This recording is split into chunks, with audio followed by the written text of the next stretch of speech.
गृह मंत्रालयाच्या निर्देशानुसार 7 मे रोजी देशभरात मॉक ड्रिल राबवली जाणार आहे, ज्यामध्ये नागरी संरक्षण यंत्रणेची तयारी तपासली जाणार आहे।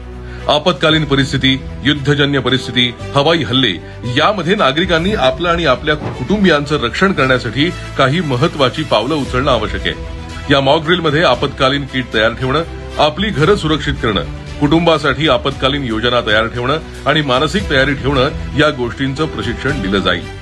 किमान 7 दिवस पुरेल इतकं अन्न, पाणी, औषधं आणि महत्वाची कागदपत्र, टॉर्च, बॅटरीसारखी साधनं आपण तयार ठेवली पाहिजेत। घरातील फर्निचर योग्य प्रकारे बसवणं, सुरक्षित जागा तयार करून ठेवणं आणि स्थानिक आपत्कालीन संपर्क क्रमांक स्वतः जवळ ठेवणं ही काळजी ही महत्वाची आहे।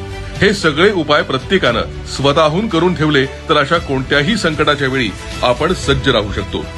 ही तालीम केवळ प्रशासनापुरती मर्यादित नसून सर्वसामान्य नागरिकांनीही स्वतःहून यात सहभागी होणं आणि जागरूक राहणं हे आपल्या राष्ट्राच्या सुरक्षेसाठी अत्यावश्यक आहे।